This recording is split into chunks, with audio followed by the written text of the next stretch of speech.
અરે યાર કેમ આટલા બધા કોલ કરે છે? એવી તો શું ઇમરજન્સી આવી ગઈ? મારે ચાલુ કામ છોડીને અહીંયા આવવું પડ્યું. ઇમરજન્સી જ છે. એટલે હું તારી સાથે લગ્ન નહીં કરી શકું. હે? તારું મગજ ફરી તો નથી ગયું ને? 15 દિવસ પછી આપણે કોર્ટ મેરેજ કરવાના છે, એના કાગળિયા પણ તૈયાર થઈ ગયા છે. પણ આ વાતની જાણ મારા ઘરે કોઈ કરી દીધી છે અને પપ્પાએ આપણા સંબંધની ચોખ્ખી ના પાડી દીધી છે. જસ્વી, તે તારા પપ્પાને પૂછીને મને પ્રેમ કર્યો હતો તો હવે પપ્પાને વચ્ચે લાવી દે છે. અરે યાર, આ મૂંગી ના ઉભી રે, મારી વાતનો જવાબ આપ તું. મારા પપ્પા હાર્ટના હા પેશન્ટ તો છે. હું એમના બીજું પગલું નહીં ભરી શકું. યાર બકવાસ, મને છે ને કોઈ રૂપિયા વાળું મળી ગયું છે. જા, આજ પછી તારું મોઢું ના બતાવતું.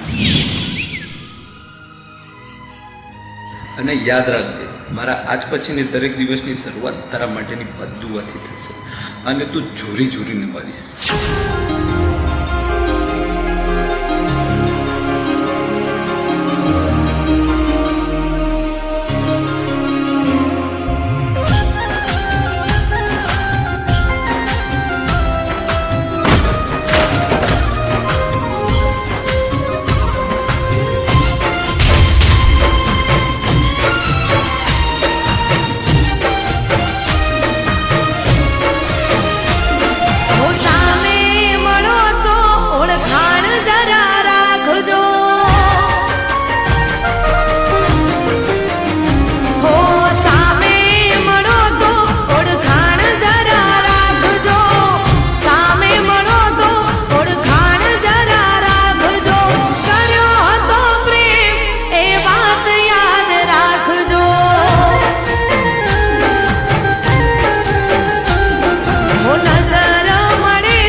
લગ્ન માટે ના કહી દઉં તો જરૂર પડે તો આ જીવ પણ માંગજો, જરૂર પડે તો આ જીવ પણ માંગજો. કર્યો હતો પ્રેમ એ વાત યાદ રાખજો.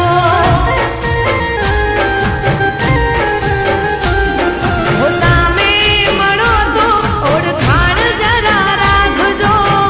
સામે મળો તો ઓળખાણ જરા રાખજો. કર્યો હતો પ્રેમ એ વાત યાદ રાખજો. કર્યો હતો પ્રેમ એ વાત યાદ રાખજો. યુવરાજે તે આપેલી બધી વસ્તુઓ પાછી મોકલી છે.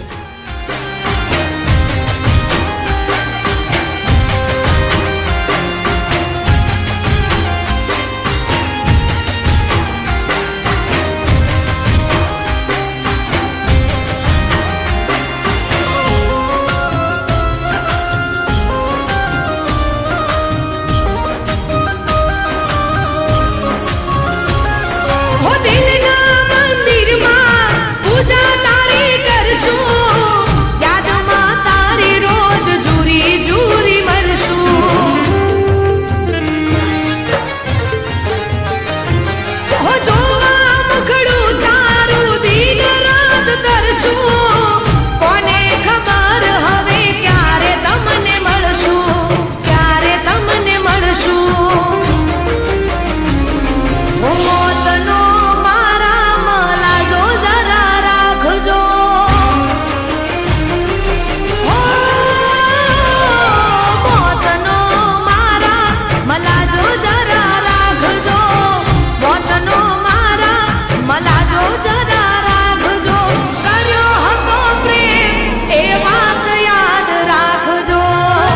યુવરાજ યશવી તને મળી હતી એના 2 દિવસ પહેલા એને તાવ આવ્યો હતો અને ડૉક્ટર જોડે તપાસ કરાવતા ખબર પડી કે એને બ્લડ કેન્સર છે.